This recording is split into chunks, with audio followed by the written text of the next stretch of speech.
It's Ultra Plus time. Okay, that was, but yeah. So welcome back to another review. Here we're reviewing season two, the last half of it here from episode 26 to episode 38. So that gives us about 13 episodes in there, if I'm not blanking on math. But yeah, so this was kind of the ending of it here, and I think after seeing all of the second season, it is obviously 25 episodes compared to 13 episodes from the first one, but I think after seeing all of the second one, I much prefer the second season, which is a good thing because sometimes shows flop out, but the ending of what happened, you can kind of clearly see that a lot of this, it just seems to be getting better as it goes on. Like, it continually improves, and that's because they have these now established characters that they just keep adding more and more onto, and they do it very effectively where it doesn't feel repetitive in a lot of senses. Like, there's always something new to overcome. This season was split into three different arcs. We talked about the first arc in the other review. The first arc was the UA Sports Festival arc. It has 12 episodes 14 to 25, so that was covered in the last review. There'll be a card for it at the beginning of this one. And then there's two other arcs. So you have the Versus Hero Killer arc, and this arc focuses on the Hero Killer Stain, and this is the guy that hurt Tenyen's brother, who is the other guy with kind of the engines in his leg, and he ran that organization, that massive organization, and he was the elder brother to him. And so that we saw in the 25th episode, so the episode before this starts, which I also covered on the last review, but that we kind of see him get hurt. I thought he was dead. It's pretty bad, though. We find out that he's like paralyzed from the he can't feel anything in his legs at all, and his spine is fractured or something like that. And so kind of what I guessed what would happen with Tenya is somewhat what happened, where I guess that he would go into like somewhat of a moral gray area where he starts and acting more villainous and like different, and that's pretty much what happened to his character. For this Versus Hero Killer arc, he's essentially just out for blood. He's out for revenge and trying to kill Hero Killer Stain. And then that's kind of the that kind of follows through there. This starts off with them getting offers of internships and the internship is a week. And surprisingly, Deku doesn't get any internship offers, which, like, I guess I understand because he's not really like he hurts himself. At least in the showcasing, he hurt himself to like use his powers, so I get it. But at the same time, he just did some unbelievable damage and just showed unbelievable strength of character. And so I was kind of surprised he didn't get any offers. But then you kind of have, even though Bakugo won the tournament, you have Shoto, who got the most amount of offers, and he obviously chooses to go work for his dad for the week in the internship after he reconciles with his mom. And you can kind of see them. What I didn't understand is why Shoto says he apologizes to his mom, and like since he apologized, he's feeling a lot more confident, a lot better, and like he's routinely visiting her. You find out in the hospital. I wasn't quite sure why he apologized to her though, since it is like she's the one that spilled tea on his face. So maybe he might have been apologizing for not like visiting her sooner, but at the same time, she did like burn your face. So, you know. And then you have Bakugo, who had the second most offers. He ends up working for this guy called Best Jeanist, who I don't understand his powers. He has like, he can manipulate threads in clothes, I guess. I don't know. Like, it's somewhat of a weird power, but he's the number 4 hero. So to keep in mind, like, All Might is number 1, who's working with Deku. Everlast, I think is his name. He's the number 2 guy working with Shoto, and then now we have Best Jeanist is number 4 working with Bakugo. I'm not exactly sure what the other ranking is, but I'm sure as we go on we'll find out. So you kind of have everyone working here. I know like Ilaro teams up with the guy he met in the other one, who's the steel guy. So they kind of start working together a bit. But yeah, it's pretty cool in this little arc of the Hero Killer arc, because what happens is that they get to go to Deku actually does get an offer like towards the end of it to go and intern for this old hero who he has no idea who he is. There's no record of him. He's taught at UA once, and he actually taught All Might Yeah, so he goes and he does get an internship offer here from Torino. And this guy kind of does. He basically can manipulate the air to do jet propulsions out of his shoes, like the air around his feet. So he can basically zoom around a room, and he turns really quick. He's a small little old man who like kind of has a similar personality. Sounds like to All Might, where he has like kind of two different ones, where he can be like super serious and very like mature, and then there's another one where he's just kind of a goofy old guy. So it's kind of shown there, but ultimately this training is probably the best training period. And like even All Might kind of admits like, is it because I'm like, does Gran Torino, because this is the guy that All Might's predecessor entrusted with his secret to. It sounds like you get to choose one normal person that you get to tell that about the. So it sounds like you get to choose who you get to tell about One for All and like how it works and everything like that. So this is the guy that All Might's mentor told, and now all like he's being sent to this guy, and this guy actually does manage to kind of extend that like microwave egg thing that All Might told him to use to control the power, and he extends it so that Deku's like realizes that instead of focusing all of his energy into one area of his body at a certain point, he just needs to have it on all the time throughout his body, so the impact is spread instead of just destroying one part of his body with 100% of the impact. So they like use 5% of it. I'm sure as it goes on it'll be like 10, 25, keep going, and that strategy works insanely well.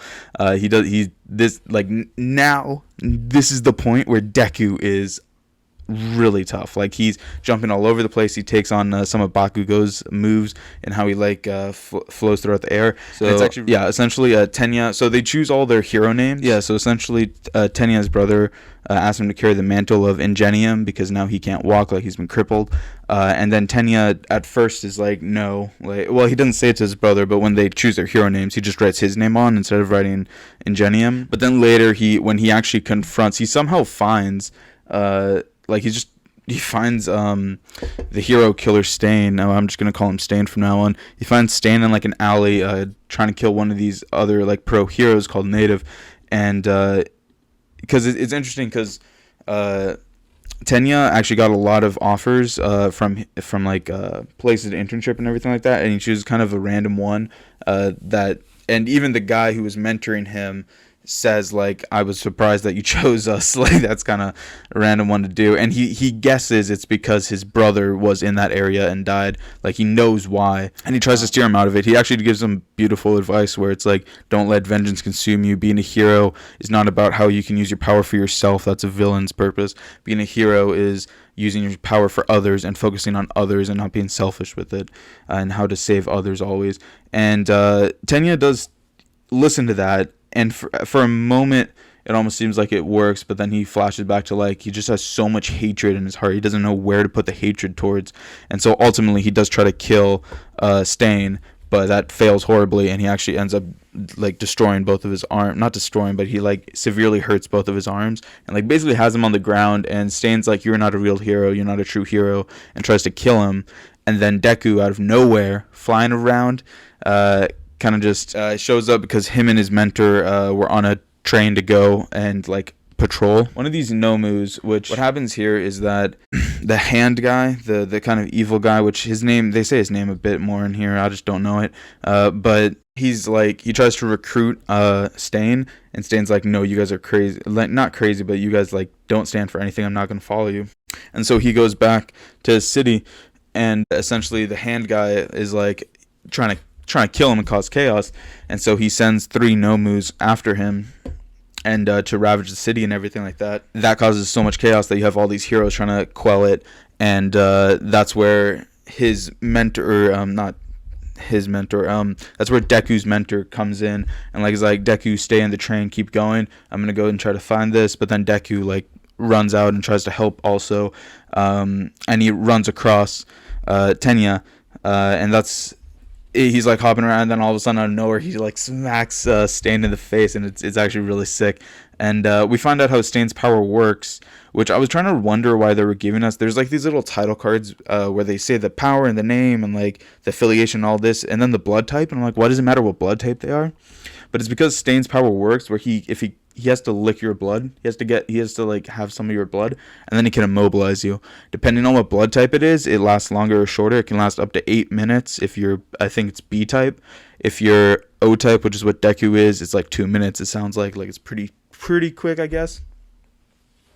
But it's interesting because he kind of shows up and he's fighting with him, and then Deku's like zooming around and like he hits him up a couple times, but he gets the smallest of cuts, and Stain gets his blood and he's out. And so, but Stain is saying like you're a worthy kind of person. I'm not gonna kill you, Deku. I'm gonna kill Tenyen though because he's not a real hero, but you came and fought for him, so you were totally selfish in this regard. And Tenyo the whole time is just saying, I'm here to avenge my brother. Like, I'm going to kill you. I'm going to be the one to get you. You're going to die. And then it is kind of interesting where these 3 episodes where they're kind of fighting, they're fighting this villain. They're fighting Stain, who I believe he's killed 24 or 25 actual heroes, like pro heroes, and injured countless others. And these 3 episodes they're fighting him, they say like this battle takes place in the span of like 10 or 12 minutes, but it's covered through 3 episodes, and this little 3 episode kind of arc that they're having here is really impactful for Tenya. He goes into it a totally different person than how we see him originally. He's more harsh with the world and vengeful and everything, and then he comes out of it in that kind of gray area where he's like, I have to be the best. I'm not a real hero. Like, Stain was right. He is correct. I'm not a real hero. And then he comes out with that mentality, and he's like, until I become a real hero, he's not going to heal his arm because his left arm was kind of shot with like the nerves in it. He can't really feel his hand, it sounds like. But yeah, he's like, until I become a real hero, I'm not going to heal my arm, as a reminder that I have work to do. But yeah, they eventually what happens is Shoto shows up, and the 3 of them, even though all 3 of them kind of, not all 3, but especially Tenyen and Deku gets pretty hurt also on his leg, but the 3 of them are decently hurt, but they still manage to take down Stain with their combined efforts, and it's an incredible fight. It all takes place in one alley over 3 episodes, and it's incredible. But they managed to take him down after a lot of work and a lot of trying. And then they end up in a hospital, and they're told that by the chief, who's a dog, which is pretty cool. He tells them like, what you did is a crime. Like, you're not, because Stain is in like the ICU now. Like, he's holding on to life. It sounds like he dies, but he's holding on to life for now. And he's like, we license heroes, so you're getting more into the like politics, bureaucratic side of being a hero. He's like, we license certain heroes that they can use force on villains, but no hero that's unlicensed, or just no one in general that's unlicensed, is allowed to use their quirks to harm people, and just can like cause actual harm to them. And that's why there's villains, because technically it's against the law to, obviously they do villainous things too, but you can't just use your quirk to like punch someone or something, like actually hurt someone. And so he's like, if you guys could go public and say like, you guys like, captured Stain and everything, but since he's in the ICU, you guys would also face punishment for that, and it might hurt your careers. Or they say you can just let Endeavor. It's actually really cool seeing his power as the number 2, and I think his powers are kind of better than All Might's in a way, just because he just has the physical strength, and obviously All Might has like intense physical strength, and he has the speed, and he can't fly, but he can jump. So like, I get it, but I think Endeavor's powers are pretty sick, because he can shoot the fire and like create fire spears and everything, and you kind of see him fighting, and you understand why he's number 2. So essentially what they say is like, he can take the credit for taking down Stain, and then you guys can be let off the hook. And so they take that deal. And so, yeah, it's kind of like they don't get any notoriety or anything. It says that they're there, but they don't get any notoriety because they just say, oh, they didn't help out with the fight. It was all this guy. And so, yeah, that kind of, there's a lot of like smaller moments in this kind of first part. And I honestly think this arc here, the Hero Killer arc, is just incredible. Like, this was a great arc. Possibly yeah, no, it's definitely the best arc so far, even including, I think, the final exam arc, which is what I'm going to get to now. And so once they're back at school, I will say one thing: I could have gone without seeing the frogs. Like I just could have gone without seeing that episode. Like that was a wasted episode in my opinion. It's actually one of the first episodes that I was like wanted to skip through. I'm like, I don't need to watch this. I sat through it and watched it, hoping it would get better, and I just didn't like it whatsoever. I don't think there was a point to it, and yeah. To be fair, I'm not a fan of that character in general.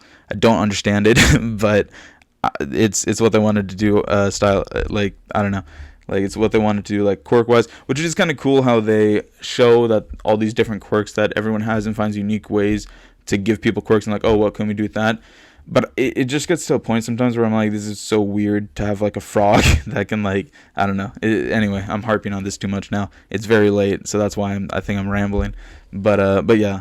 So in the final exams arc, it's episodes 34 to 38. So you have those 5 episodes there, and essentially what happens is this is when they kind of get back. They have the trial to like see how you've improved or something like that, and then people are taking bets, and no one bets on Deku because they're like he'll kill himself if he uses any of his power. And then just throughout the thing, Deku's like jumping around, and I think he still loses because he like trips on something. But everyone was like so impressed with him, even All Might, and that's where All Might kind of divulges more of what is really going on. But yeah, so Deku shows off that he can control like parts, like 5% of his power, and Bakugo gets actually really pissed at him because he's like, how dare you, like, because he essentially copies his fighting style when he's like hovering around and like jumping real quick because of mobility, and so he models some of his fighting style off of Bakugo. I will say in this last bit here in the final exams arc, because of like basically that first episode is focused on that, and then the written exams, and then the next 3 episodes are focused on like the practical exam, where they think it's going to be like robots, but it ends up being that they have to go in pairs that are pre-chosen and fight one of the teachers. And so you kind of have a bunch of different odd pairings here. They're paired up in a way where they want to, the teacher who's Eraserhead pairs these teams up because they want to like see if they can handle the weaknesses that they have and like complement each other, like get along with each other. And he says he based it up on like several different factors, but then they're paired against one teacher who can maybe exploit those weaknesses. And the first matchup is with Red Rush and the Sugar Rush guy, and so you have Ilario and Rikid. I'm just gonna call him Sato. So you have Ilario and Sato, who both when Sato like has like 10 grams of sugar, it said he can like go explode, like he can just punch through like a ton of stuff, but it only lasts for a certain bit, and then he gets kind of that sugar down and like kind of goes out.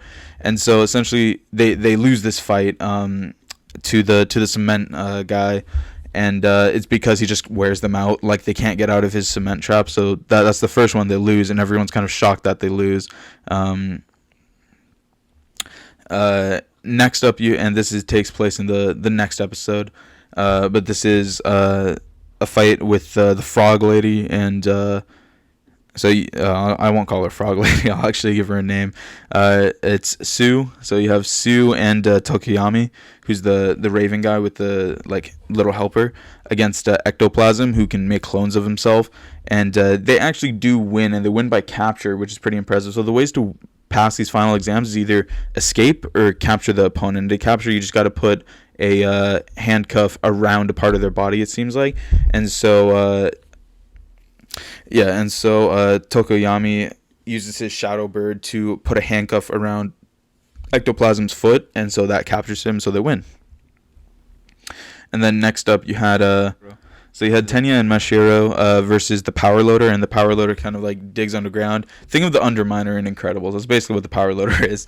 And he like creates traps and everything like that. And Tenya essentially sacrifices himself and throws Mashiro over the escape line, and so they both pass. They get out.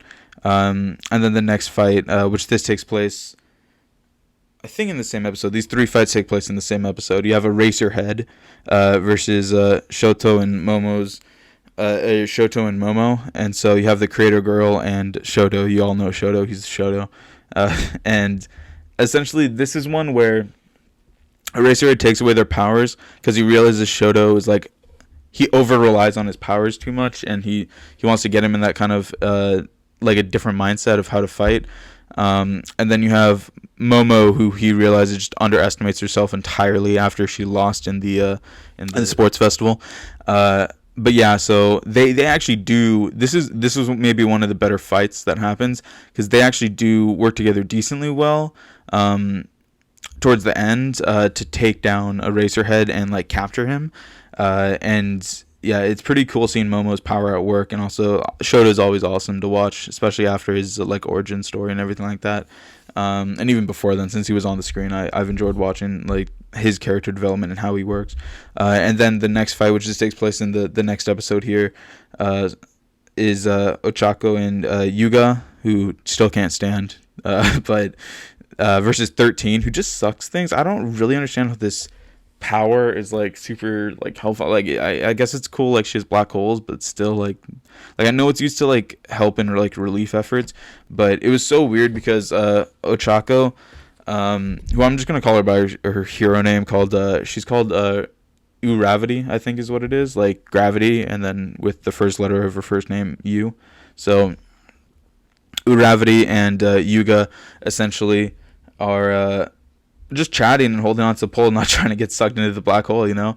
And Uravity lets go because she's like surprised by a question about if she likes Deku, and she lets go and then takes her down. And I'm like, this is so weird, because it's just like, why did what like what like it's because everyone's like celebrating, but all she had to do to win this was let go and then like just fall into 13 and then handcuff her. Like, she does it, she wins, but it's just so odd to me. And then you have Denki and Mina, who Denki's the electric dude, Mina's the acid girl, and both of them kind of figured that they would like, they ended up passing their written exam, but both of them kind of were like very freaked out about this quiz. And they both don't have control over their quirks whatsoever. They can't focus them. And then you had Nezu. So Nezu's the principal, who's like a rat, like rabbit thing. So apparently he can, his superpower, I was kind of confused on it earlier. I was like, what is this little dude doing? His superpower is like intelligence that's beyond humans. He's actually an animal, like he's not, and he's an animal that was experimented on by humans. And so there's a funny line in this one where the recovery girl's like telling you like, oh, Nezu was experimented on by humans, and Nezu starts like destroying the city that Denki and Mina are in, and like everything's falling all over them. And like Nezu's just this like small little guy. He has a cup of tea and he's like drinking his tea, and then recovery girl's like, this is a way of getting revenge. And I was like, what in the world? Like, it's he's just like crushing, and that was a funny one to watch. Like, the fight was all right, but that was a funny one to watch just for Nezu. But yeah, they end up both failing because they can't get out of the exit. They're just timed out. Next up, we had Earphone Jack and Annie Voice is his name. And so this is Koji, and Earphone Jack is Gyro, I don't know, Jiro. I actually don't know how to pronounce her name. But yeah, that's the Earphone Jack. And then you had their professor that they were going up against was Present Mike. And so his power is actually pretty cool. He can like, and they make not a joke, but they make like this thing of like when he was born, he like his parents and the doctors and everyone like had their ears like bleeding because of how loud the noise was, because he's able to hit like totally different like frequencies, and like yeah, but he can basically like really hurt you in your hearing. But they do eventually pass because Annie Voice controls bugs, which he's terrified of, and with Earphone Jack's like kind of direction to attack, and he like just swarms, and President Mike passes out of fear, I guess. And then you had so they pass and they run away, and then you had Menzo and Toro. And so so here Menzo is the guy with the like 6 arms, and then Toro is the invisible girl, and they also do pass. And theirs, I thought they would lose, but because they're against kind of the sniper, and he has like a homing ability where I guess he just has like insane I guess knowledge of where people are. I don't know how to put it. They do end up passing though, and they like capture him, and it's because of Toro's stealth that they capture him. But there's not really communication in this pairing. It's kind of like an odd one. But anyway, they pass. And then you have a character I hate, which is Mino, or Mineta, sorry. You have Mineta, who I hate, and then you have Hanta, who Mineta passes and Hanta fails. Even though I don't quite understand why he failed. Like, yeah, he did get captured, but they're going against Midnight, who like can make people fall asleep essentially with like pheromones, and so I don't quite understand because Hanta actually saves Mineta. And then Mineta like uses the sticky balls, and this is the one of the few times that I'm like, okay, this guy has a useful ability, but it's just like it's not even a useful ability. I don't know how he got in. I don't understand why he's in this class. He should be in like a support group or like general education. I don't get why he's here. And then they go into his backstory a little bit. It's like, oh, I fought or I wanted to be hero, and I'm in the best academy because I want girls to like me. And I'm like, bro, that's your reasoning? Are you serious? Are you serious right now? You want to be a top hero and go to this top academy because you want girls to like you, bro? And you're just like basically a creep, just staring through peepholes to check out girls in their locker room. And it's like, what are you doing, man? But anyway, sorry. But I just don't like this character. It's just an annoying character at every turn. And the ability makes no sense. But I'm done complaining about him. Because onto the actual one we're here for, the actual fight. We have All Might. That's right. They have All Might fighting. They have All Might fighting Deku and Bakugo. The reason Eraserhead put these guys together, he says the reason is because they can't stand each other. Or at least Bakugo can't stand Deku. And Deku obviously can't stand Bakugo, but he's willing to work with him at least. But they don't strategize at all. Deku's just kind of watching the fights happen, and Bakugo just kind of walks off. But yeah, it's so cool seeing All Might, like, he doesn't pull his punch. Like, I'm sure he could have, like, I don't know. It just doesn't seem like All Might pulls his punches at all. He actually, like, breaks Deku's back and, like, destroys... Well, Bakugo destroys himself by, like, overexerting his power. But he breaks Deku's back, basically, punching him. And I'm like, what are you doing, man? But it is kind of funny seeing him... And it's so cool seeing him, like, actually fight. And then eventually Bakugo, like... Because Deku just wants to run away the whole time and escape. And Bakugo wants to take him on head on and prove that he's better than All Might, which is laughable. And then once Bakugo gets defeated by All Might once and they barely manage to escape, Deku actually pulls him to safety and like escapes with him by punching Bakugo actually and then saving him. But then they strategize that, okay, we're going to do one massive fight, one massive push, stun him for a bit, and then run. And it kind of works. It like they stun him and they start running, but like in a second, All Might like catches up to them and is starting to fight them, and he destroys both of the gauntlet gloves that Bakugo has, which can like hold his blast so it doesn't hurt him. And he kind of like throws Deku out of the way. And then Bakugo is essentially stalling for time and like purposely hurting himself, like he's blasting with full force on just his arms, and essentially it ends up happening what kind of happened to Deku. It to a lesser extent, because Bakugo has more like is more used to his powers obviously than Deku is, because he's had years with them. But it's kind of what happens with Deku when he uses the 100% one for all, where his arms start like cracking a bit, and it's not like a total like gone like Deku's is, but his arms like start cracking a bit. You can tell he's overexerting himself, but he's like stalling for time so Deku can escape. But what Deku ends up doing is, because at this point like All Might has basically destroyed Deku's back. Yeah, but he's basically destroyed his back. But Deku manages to like get up, and then he goes like into his super mode and like quickly like punches All Might, grabs Bakugo and runs out, and like it stuns All Might to the point like he punches All Might in the face so much, and it stuns him to the point where he doesn't chase them, and they both get away and pass. But it's pretty awesome because they actually get to, you see them work together. And I think maybe I was wrong about Bakugo. Like, you can see a hatred in his eyes, and they do comment like he's getting worse. But like I said in like season 3, maybe 4, Bakugo is going to turn like full villain, just because of his hatred for Deku.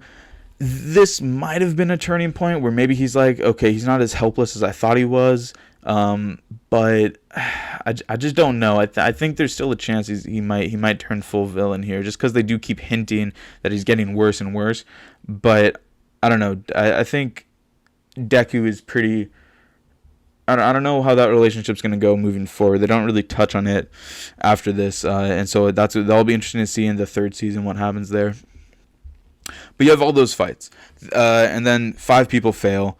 But like Deku passes, they all pass in general, so they're gonna go. They all actually get to go on this little summer camp trip thing for a week to the woods and like team bonding.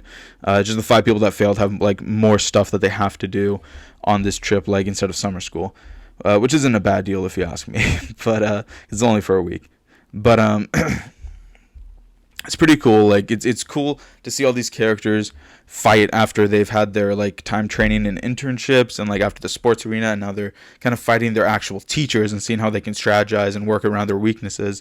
So it is pretty awesome seeing them be able to do that. Now for episode 38, the final episode of the season, I'll admit that I was kind of confused after they wrapped up episode 37, which is actually episode 37 is titled Bakugo's Origins. And so it is pretty cool because now he's getting that origin kind of status, and you do get to see more into his backstory where it's like all he ever wants to do is win. He wants to give everything his all, know that he went out. If he goes out, he wants to go out knowing that he did his best, basically. And even to the point where he will say his best, it wasn't good enough. He's better than his best. But yeah, he needs to win. He has a desire to win, and he wants to win. And you get into more of that backstory of like Deku and him, and you get to see Deku's like reflections on how Bakugo kind of came to this point where he just has this intense desire. Because it really is that story of like that guy in like middle school. I guess the scenario here would be middle school, or maybe high school is a better example. But like their term middle school, but like it's kind of that guy that like goes in there being on top. They got the A's in every class, all that. Then they go into college and they're just average. Like they're just kind of there. It is that story where there's so many elite people at this school that you can tell that Bakugo feels underwhelmed. He still came first in the sports festival, which is pretty sick, but you can tell that he wanted to win going against Shoto on his all, and Shoto didn't give it his all. Now I think if they fought, it would be a different story, because Shoto actually does end up using his fire again. He's not afraid to use it. But anyway, that final episode 38, called Encounter. And so this whole episode is basically them being like, oh, cool, we got to go on a trip. Let's go shopping together and buy new clothes or whatever. So they all go shopping. Deku's eventually left on his own, even though basically all the class goes with them. And that's because Uravity, yeah, I'm gonna say it like that. Uravity basically like runs away from him after he starts asking her any questions. And then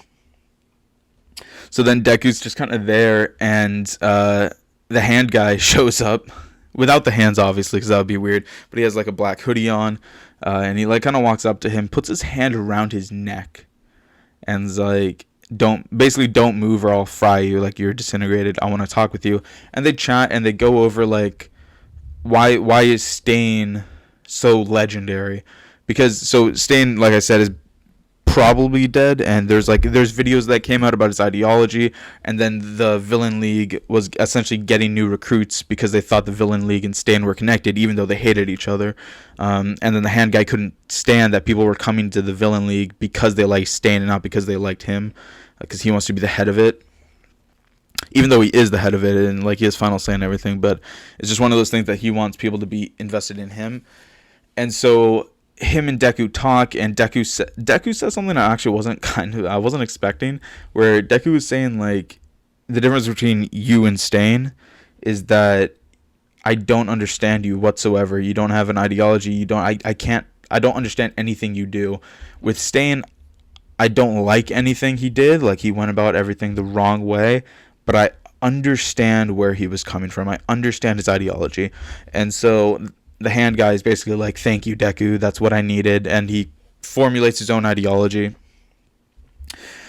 And it sounds like he's kind of going to use Stain's ideology. but like a little twist on it, because he realizes the same thing that created Stain is the same thing that created Deku and his admiration for Hero, and that is All Might. He comes to the realization, I guess, that every single conflict in the world and everything of people like lacking their own strength to protect themselves is because of All Might and what he represents, and people don't need to fear or have any caution because of All Might. But yeah, so he comes to that conclusion. So the next season, I'm assuming, is going to be them trying to kill All Might again and possibly succeeding, because All Might is getting weaker. He can only last for 50 minutes to 90 minutes in his form, and it did seem like in order for Deku to become fully realized as the one for all like ability and like character, All Might would have to die for that to happen. You do, and I'll come back to this actually in a bit, but that final episode is pretty significant for the future of the show, it seems like. But yeah, they do. So what I do want to get to, and then we're going to wrap it up, and I know this has been pretty long, but it's because I've been talking about like the whole thing and the future of the show. What I do want to get to is that Deku and All Might have a conversation where All Might lays out for him how the One for All power was created, and it was created because of this other guy named One for All. Sorry, I got them confused. Sorry. The power that All Might and Deku have is called One for All. The power that it was born out of is this other power called All for One. And so it's essentially like, it's literally like in Legend of Korra, where they have Rava and the dark spirit and the light spirit fighting it out. Like, it's literally like that, it sounds like. So take that what you will. That's Avatar, by the way, like Legend of Korra. But yeah, so in this though, you have these two characters where the All for One is able to. He was born during the beginning of it, which we find out it's like kind of 9 generations possibly like worth of people now. It's not just 4. But he was born during the beginning of when powers were popping up. And during this time, he's basically like, he can steal powers from people and then disperse it how he wants to others.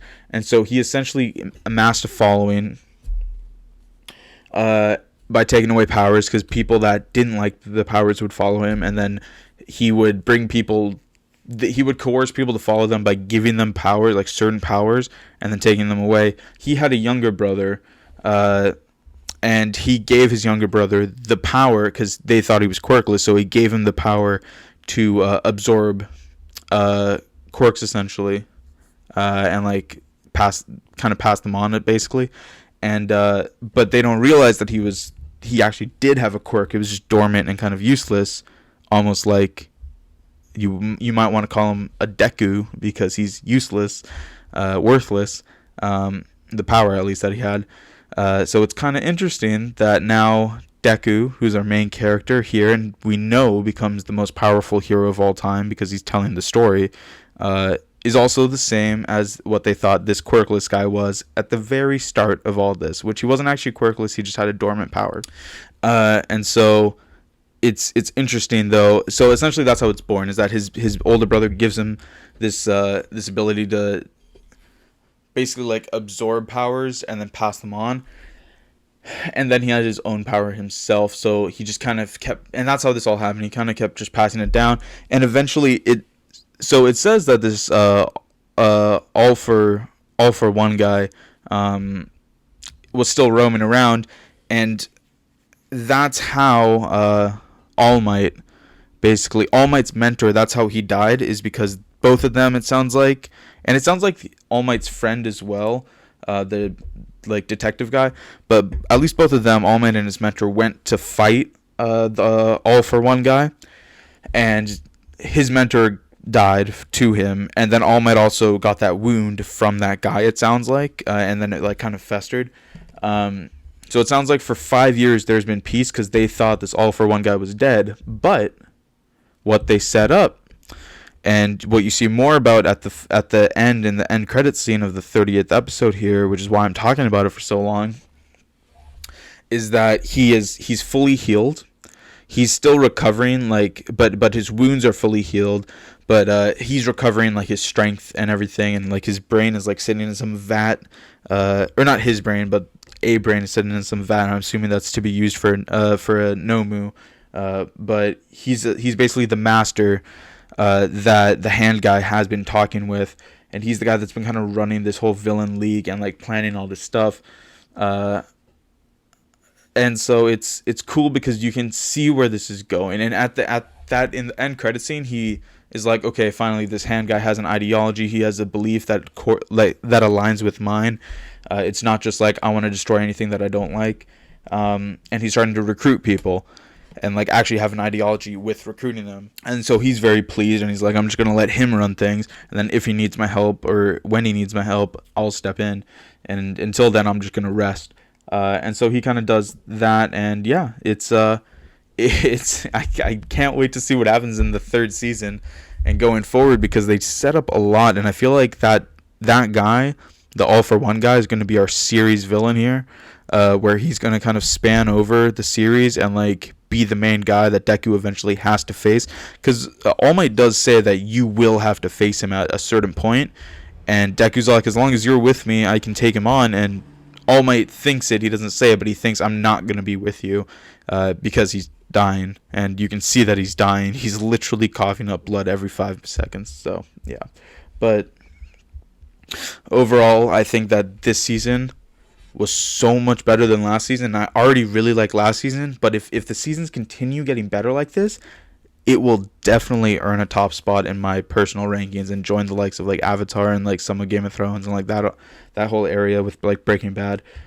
So yeah, it's really good, and I just can't. I couldn't stop watching it.